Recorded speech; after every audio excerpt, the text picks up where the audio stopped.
Shri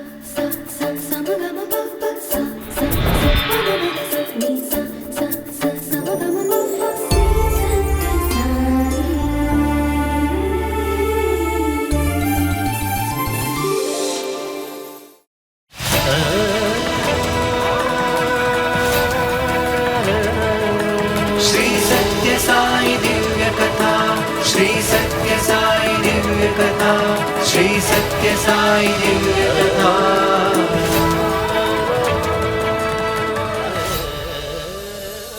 Look how grand the Mysore Palace looks. The lights are a feast for the eyes. I love the lights and flowers.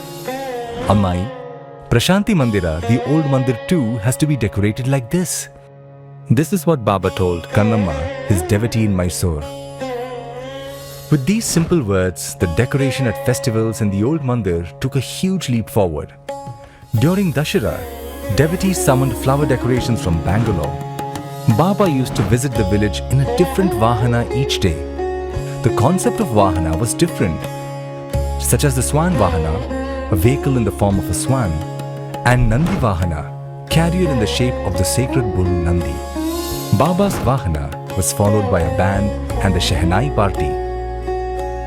And behind this was the concourse of devotees. Aarti was offered to Baba once the procession returned. Then coconuts would be broken.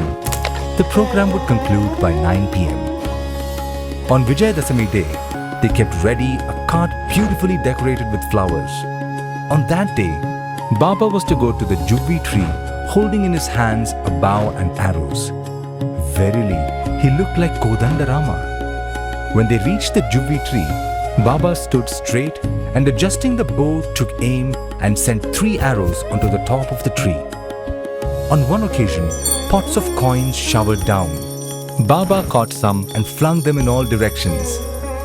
Baba explained that on this auspicious day, the 5 Pandavas took out from a hole in a tree the weapons and other items they hid prior to the commencement of the incognito period of exile. It was during one such procession an amazing miracle happened. Puttaparthi was then a village of just 2 small streets. It would normally take about 45 minutes to cover the distance from the Old Mandir to the end of Puttaparthi village and back again. That day, everyone started at 8 p.m. hoping to return to the Old Mandir at 9 p.m. But it was not to be so. As they walked, they felt they were at different places they had never seen. When they finally came back, it was 2 a.m. The streets of Puttaparthi just seemed to expand. Next day, many devotees went back to Puttaparthi village to have a look. Things were the same as they knew existed. Where had they walked for 6 hours without rest and without an ounce of fatigue? We may never know. The first birthday celebrations, 1946. Baba's birthday was celebrated for the first time as a festival on 23rd November 1946. The devotees present went to Baba's parents' home, washed their feet, offered them new clothes and invited them to the birthday celebrations. In front of the mandir, a small stage was set up. Baba sat on the stage on a magnificent chair. The parents applied kumkum and sandalwood paste on his forehead. Baba was then anointed with a flower dipped with sandalwood oil and garlanded. He blessed the parents with laddu prasadam. Later, the other devotees were blessed with an opportunity to anoint Baba by applying oil to his hair.